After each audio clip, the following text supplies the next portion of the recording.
Brought to you by TechnoSpark 20 series smartphones. I'm superhuman. Karnataka चुनाव में BJP की हर planning पर भारी पड़ रहे हैं डीके शिव कुमार।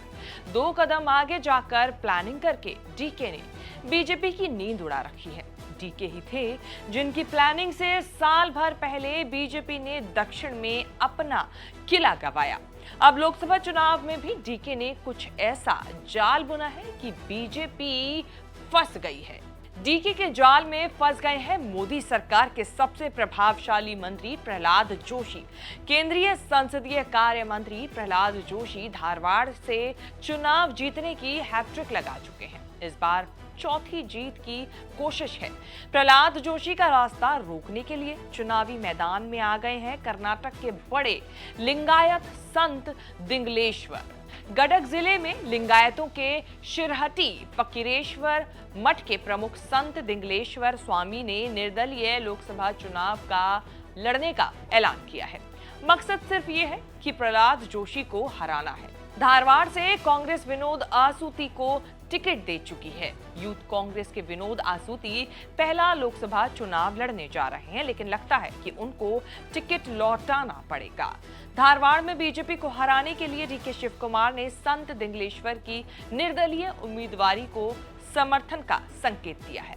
स्ट्रैटेजी ये है कि कांग्रेस अपना उम्मीदवार हटा लेगी और संत दिंगलेश्वर को चुनाव जीतने में मदद करेगी। डीके कह रहे हैं कि कांग्रेस उम्मीदवार विनोद आसूती भी मजबूत हैं, लेकिन कुछ भी चोरी छिपे नहीं होगा। हम चाहेंगे तो सीधे समर्थन देंगे।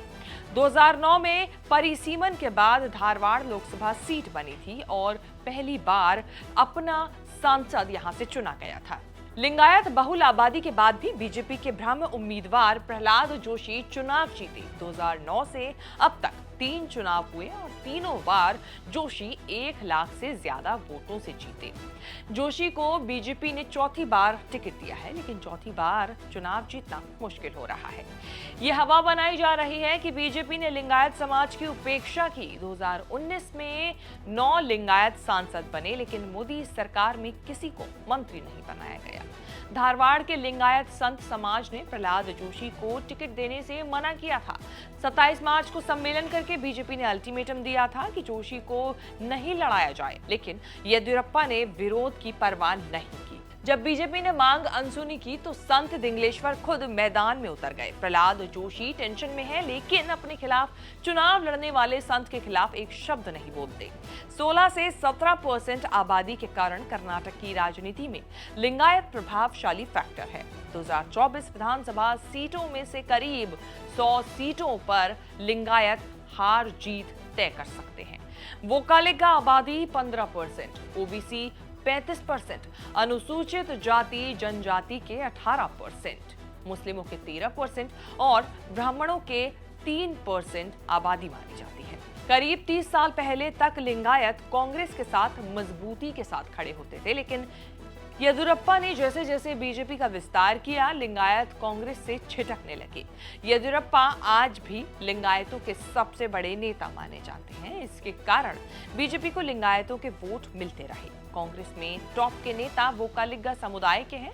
डीके शिव कुमार और सिद्धारमैया भी वोकालिगा समुदाय से हैं। जेडीएस में देवगौड़ा का परिवार भी वोकालिगा समुदाय का है। इससे लिंगायतों का समर्थन हासिल करने में येदियुरप्पा को हमेशा फायदा मिलता रहा।